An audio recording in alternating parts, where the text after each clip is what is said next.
আমার নিচে ব্যথা করছে, একটু দেখো না প্লিজ। তোমার নিচে মানে? আমার নিচে মানে আমার নিচে। এই দেখো না সোনা, প্রচণ্ড ব্যথা করছে, সহ্য করতে পারছি না। কি জন্য ব্যথা করছে? ডক্টর ডাকবো? আরে আমি কি জানি কেন ব্যথা করছে? তুমি জানো কি করছো না করছো আল্লাহ জানে। এখন সেই কারণে ব্যথা করছে। আমি আবার কি করলাম? কিছু হলেই সব দোষ আমার হয়ে যায়। এখন ওয়েট করো, তুমি ডক্টরকে কল করছি। আমি কথা শেষ করতেই তানভীর পকেট থেকে ফোন বের করছিল। ওর ভ্রু কুঁচকে গেছে, চোখে চিন্তার ছাপ। আমি সেটা বুঝতে পারছিলাম, কিন্তু আমি তো চাইনি ডক্টর ডাকুক। আমি চাইছিলাম ও আমাকে কাছে টানুক, একটু সময় দিক, একটু আদর করুক। তাই হুট করে ওর হাত থেকে ফোনটা কেড়ে নিলাম। তানভীর অবাক হয়ে আমার দিকে তাকিয়ে বলল, এটা কি হলো? ফোনটা নিয়ে নিলে কেন? ডক্টরকে কল না করলে ব্যথা কমবে কিভাবে? আমি একটু নাক সিটকে বললাম, ডক্টরকে ডাকতে যাচ্ছ কেন? আমার কি কোনো লজ্জা নেই? ডাক্তারের সামনে ছি, একটা বাজে কথা। কথা বলতে বলতে নিজের ভিতরেই একটা সংকোচ কাজ করছিল, আর তার চেয়েও বেশি একটা অজানা আবদার, যেটা মুখে বলতে পারছি না। তানভীর দীর্ঘশ্বাস ফেলে বলল, আরে তুমি কি সব বলছো? মহিলা ডক্টরই তো, উনি না দেখলে তুমি ঠিক হবে কি করে? আমি মুখ নিচু করে ফিসফিসিয়ে বললাম, তুমি আছো না, তুমি ঠিক করে দাও। আমি কি ডক্টর নাকি যে আমি ঠিক করে দিতে পারবো? কথাটা বলেই আমি বুঝলাম আমার গলা কেমন নরম হয়ে গেল। তানভীর সেটা ধরতে পারল কিনা জানি না, তবে ওর চোখের কোণে হালকা হাসি ফুটে উঠল।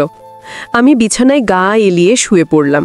মনে মনে ভাবলাম, যদি ও বুঝে যায়, ও নিশ্চয়ই রাগ করবে না তো? আবার যদি নাও বোঝে, তাহলে আমি কি করব? আমি চোখের কোণ দিয়ে দেখলাম তানভীর দাঁড়িয়ে আছে, যেন ভেবে পাচ্ছে না আসলে কি করা উচিত। ওর সেই ভ্রু কুচকানো মুখটা দেখে আমার মনের দুষ্টু হাসিটা আর লুকিয়ে রাখতে পারলাম না। আমি একটু জোরেই বললাম, কি গো, ওখানে দাঁড়িয়ে থাকবে? এখানে কি আসবে না? তারপর একটা নাটকীয় শ্বাস ফেলে যোগ করলাম, না, ব্যথাটা মনে হচ্ছে বেড়ে গেছে গো। তানভীর এক ঝটকায় সচেতন হয়ে বলল, হ্যাঁ আসছি। ও আমার পাশে এসে বসলো। আমি ওর দিকে তাকাতেই কেন জানি লজ্জায় চোখ নামিয়ে নিলাম। তানভীর আমার আঁচলটা আলতো করে পেটের ওপর থেকে সরিয়ে দিল। আঁচল সরাতেই ওর আঙুলের ছোঁয়া আমার নাভির পাশে লাগলো, আর আমার শরীরটা যেন বিদ্যুৎ ছুঁয়ে গেল। আমি নিজের অজান্তেই একটু মৃদু চিৎকার করে উঠলাম। তানভীর তাড়াতাড়ি হাত সরিয়ে বলল, কোথা ব্যথা বলো? আমি একটু কৃত্রিম রাগ দেখিয়ে বললাম, আর কোথায় হাত দিচ্ছ? ব্যথা করছে কোমরে, পেটে না। সারাদিন শুধু দুষ্টুমি করার ইচ্ছা থাকে, তাই না, ফাজিল একটা? বলার পরেই আমি টের পেলাম আমার চোখে দুষ্টু ঝিলিক। তানভীর বুঝে গেল। ও হাসিটা চেপে রেখে বলল, নিচে বলেছিলে তো, তাই ভাবলাম। আমি ঠোঁট চেপে হেসে বললাম, হ্যাঁ নিচেই তো, মানে কোমরের একটু নিচে। আমি জানি আমি আসলে বাহানা করছিলাম। সত্যি বলতে কি, সারাদিনের ক্লান্তি আর এক ধরনের শূন্যতা আমাকে ঘিরে ধরেছিল। তার উপরে তানভীরও কিছুদিন খুব ব্যস্ত। আমি ওর মনটা একটু নিজের দিকে টেনে নিতে চেয়েছিলাম। তানভীর আলতো করে আমাকে ঘুরিয়ে আমার কোমরের উপর হাত রাখল। আমি চোখ বন্ধ করে ওর হাতটা ধরে ফেললাম।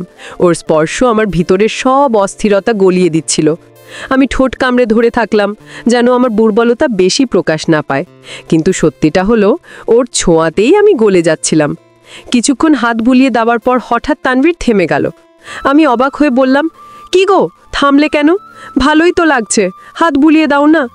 আমার কথা শেষ না হতেই তানভীর ধীরে নিজের ঠোঁট আমার কোমরে ছুঁয়ে দিল। আমি কেঁপে উঠলাম, যেন শিরদান্ডা বেয়ে একটা উষ্ণ স্রোত ছড়িয়ে পড়ল। আমি আর নিজেকে ধরে রাখতে পারলাম না। ওর দিকে মুখ ঘুরিয়ে ওকে শক্ত করে বুকে টেনে নিলাম। তানভীরও আমাকে জড়িয়ে ধরল, আর আমি ঠোঁট আমার ঠোঁটে চেপে ধরলাম। সব অভিমান, সব খুনছুটি যেন এক মুহূর্তে গলে গেল। ঠিক তখনই তানভীরের ফোনটা বিকট শব্দে বেজে উঠল। আমি বিরক্ত হয়ে ঠোঁট আলগা করে বললাম, তোমার কল এসেছে। তানভীর একটু অনিচ্ছার মতো ফোন হাতে নিল। আমি চোখের কোণ দিয়ে দেখলাম স্ক্রিনে নাম উঠল আলিশা। আলিশা তানভীরের ফুফাতো বোন। শুধু বোন বললে ভুল হবে। ওর মধ্যে এমন একটা অদ্ভুত আওয়াজ আছে, এমন একটা দাবিদার ভঙ্গি আছে, যেটা আমাকে মাঝে মধ্যে কাঁটার মতো মিঝে। আমি জানি তানভীর আমাকে ভালোবাসে, তবুও আলিশাকে দেখলেই আমার ভিতরটা কেমন করে ওঠে, কেন জানি না। তানভীর বলল, 1 মিনিট, আমি আসছি। আমি কিছু বললাম না। ও ব্যালকনিতে দিকে গেল। আমি বিছানায় বসেই ঠিকমতো শ্বাস নিতে পারছিলাম না। আমার মনে হচ্ছিল আমি যেমন তাকে চাইছিলাম, তাকে এমনভাবে কাছে পেয়েছিলাম, ঠিক সেই সময় যেন কেউ এসে টান দিয়ে মুহূর্তটা কেড়ে নিল। ব্যালকনিতে গিয়ে ও ফোন ধরল। ওপাশ থেকে আলিশার ঝাঁঝালো গলা ভেসে এলো। ওই, এতক্ষণ লাগে কলটা ধরতে? কি করছিলে? তানভীর বলল, একটু কাজে ছিলাম। বল, কি হয়েছে? তুই গাড়ি নিয়ে এখনই এয়ারপোর্টে চলে আয়। আমি এয়ারপোর্টে বসে আছি। এয়ারপোর্টে? মানে আমেরিকা থেকে কবে ফিরলি? আজকেই ফিরেছি। ভাবলাম তোদের সারপ্রাইজ দিব, তাই আগে থেকে বলি নাই। আমি দরজার আড়ালে দাঁড়িয়ে যেন জমে গেলাম। আজকেই ফিরেছে? একটা তীক্ষ্ণ চাপা রাগ, এক চিলটে ভয় আর একটা অদ্ভুত অপমান মিশে বুকের ভেতর পাক ঠেতে লাগলো। ও কেন আগে জানালো না? আর তানভীর, ও তো সঙ্গে সঙ্গে ছুটে যেতে রাজি হয়ে গেল। তানভীর ফোন রেখে ফিরে ঘুরতেই আমাকে দেখে চমকে উঠল। আমি নিশ্চুপ, চোখে বিরক্তি লুকোতে পারি নাই। ও একটু কাঁপা গলায় বলল, এখানে দাঁড়িয়ে আছো, কিছু বলবে? আমি ঠান্ডা গলায় জিজ্ঞেস করলাম, কে আসছে? ও তাড়াতাড়ি বলল, আলিশা সারপ্রাইজ দিতে এসেছে। 2 দিন থাকবে, তারপর চলে যাবে। আমি আর কিছু বলিনি। ভেতরে ভেতরে যতই ঝড় উঠুক, মুখে শব্দ বের হয় না আমার। আমি শুধু ওর হাতটা কাঁধ থেকে নামিয়ে দিয়ে ঘরে চলে এলাম। পিছনেও কি ভাবলো জানি না, তবে আমি জানতাম আলিশা এলে আমার শান্তিটা একটু হলেও নড়ে যায়। তানভীর গাড়ি নিয়ে বেরিয়ে গেল। ঘরে একা বসে আমি শুধু ভাবছিলাম, আমি কি অকারণে সন্দেহ করি, নাকি আমার সন্দেহের একটা ভিত্তি আছে? আমার নিজের সাথেই যুদ্ধ চলছিল। কিছুক্ষণ পর তারা বাড়ি ফিরল। দরজা খুলতেই আলিশাকে দেখলাম। চোখে ঝলকানি, পরনে চকচকে ছোট স্কার্ট, মুখে সেই চিরচেনা উচ্ছ্বাস। ও দৌড়ে এসে তানভীরকে জড়িয়ে ধরল। হাসতে হাসতে বলল, মাই সুইট কিউট বয়টা এত হ্যান্ডসাম হতে কে বলেছে তোমায়? আমি দূর থেকে দাঁড়িয়ে সব দেখছিলাম। আমার বুকটা কেমন করে উঠল। তানভীর অবশ্য একটু বিব্রত হলো, ওকে আলতো করে ছাড়িয়ে নিল, কিন্তু দৃশ্যটা আমার চোখে আগুনের মতো লেগে রইল। ওরা ভিতরে ঢুকলো। আলিশা আমাকে পেছন থেকে জড়িয়ে ধরতে ধরতে বলল, ভাবি কেমন আছো? পথটাকে ভালোবাসা দিতে কিপটেমি করছো না তো? আমি ঠোঁটের কোণে একটা ভদ্র হাসি টেনে বললাম, আলিশা তুমি কখন এলে, আগে বলবে না? এমন সারপ্রাইজ কেউ দেয়? ও হেসে বলল, সারপ্রাইজ দেওয়াটাই তো আমার কাজ। তারপর ও চট করে তানভীরের হাত ধরে বলল, ভাবি তুমি চা বানাও, আমি তোমার বরকে একটু নিয়ে গেলাম, কেমন? কথা শেষ করি ও তানভীরকে টানতে টানতে রুমের দিকে নিয়ে গেল। আমি দাঁড়িয়ে রইলাম। নিজের বুকের ভেতরটা যেন কেউ টেনে ছিঁড়ে নিচ্ছে, অথচ আমি কিছু বলতে পারছি না। তানভীরও একবার পিছনে তাকালো না, আপত্তিও করলো না। সেটা আমাকে আরও বেশি আঘাত দিল। আমি চা বানাতে বানাতে ওদের কথার টুকরো টুকরো শব্দ শুনছিলাম। আলিশা বলছিল, তোদের সংসার কেমন চলছে? তানভীরও আসছিল, ভালোই চলছে। তোর কি খবর? আমার রাজকুমার এসে গেছে, নাম রিয়ান, সফটওয়্যার ইঞ্জিনিয়ার, আমেরিকায় আমার সাথেই কাজ করে। আজ বিকেলে দেখা করতে যাব।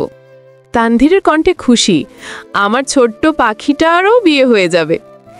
এইসব কথা শুনে আমার বুকের অন্ধকারটাতে একটু আলো ঢুকলো, তবে সোজা হয়ে গেল কি না, কারণ আলিশার ভঙ্গি, তানভীরের হালকা আদর, এইসব মিলিয়ে আমার মনের জ্বরটা আরও পাক খাচ্ছিল।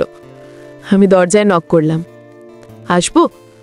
ভিতরে ঢুকতেই আলিশা দৌড়ে এসে আমার হাত থেকে ট্রেটা নিল আর আমাকে জড়িয়ে ধরে নিজের পাশে বসিয়ে দিল। আমি চুপচাপ। তানভীর আমাকে দিকে তাকিয়ে ভারী গলায় বলল, এসব কি নীলা, তুমি অনুমতি না নিয়ে এমন হুট করে চলে আসলে? আমি ভ্যাবা চাক্কা খেয়ে গেলাম। আমাকে বলছে? আমি তো শুধু চা নিয়ে এলাম। আমার চোখে জল চলে এলো, কিন্তু আমি চেপে রাখলাম। ও আবার বলল, আজ বিকেলে আমরা রিয়ানের সাথে দেখা করতে যাব। আলিশার বিয়ে ঠিক করতে হবে, তুমি যাবে আমার সাথে। তারপর গজগজ করতে করতে বেরিয়ে গেল। আমি বসে রইলাম, মাথার ভেতর শুধু একটাই কথা ঘুরছিল, আমি কি নিজের সন্দেহ দিয়ে তানভীরকে কষ্ট দিলাম, নাকি ওর ওপর আমার রাগটাই আগে বেরিয়ে গেল? সত্যিটা হলো, আমি তানভীরকে ভীষণ ভালোবাসি, আর ভালোবাসার জায়গাটাই সবচেয়ে নরম, সবচেয়ে ভঙ্গুর। সেখানে সামান্য আঘাতও অনেক বড় লাগে। আমি আর থাকতে পারলাম না, উঠে ছুটে গেলাম তানভীরের কাছে। পিছন থেকে ওকে শক্ত করে জড়িয়ে ধরলাম। ও প্রথমে কোনো প্রতিক্রিয়া দেখালো না। আমি কান্না গিলে বললাম, আমায় ক্ষমা করে দাও, আমি আর কখনো এমন করব না, সত্যি বলছি।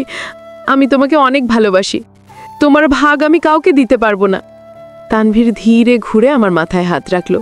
আমি বললাম, সন্দেহ থেকে ভালোবাসা জন্মায় না, সন্দেহ অনেক সুন্দর সম্পর্ক নষ্ট করে দেয়। আমি জানি তুমি আমার, শুধু আমারই। নিজের কথাতেই আমার বুকটা হালকা হলো, চোখে জল গড়িয়ে পড়ল। তানভীর আমাকে বুকে টেনে নিল, আর আমি তখন বুঝলাম রাগ, অভিমান, দুষ্টুমি সব কিছুর শেষে আমরা দুজন একে অপরকেই চাই। বেঁচে থাকুক এমন সব ভালোবাসাগুলো যেখানে ভুল হয়, অভিমান হয়, আবার ক্ষমাও হয়। আজকের গল্পটা আপনাদের কেমন লাগলো সেটি অবশ্যই কমেন্ট করে জানাবেন। ভিডিওটি যদি ভালো লেগে থাকে তাহলে বন্ধুদের সাথে শেয়ার করবেন। দেখা হবে আবার নতুন কোনো গল্প নিয়ে। ধন্যবাদ সবাইকে।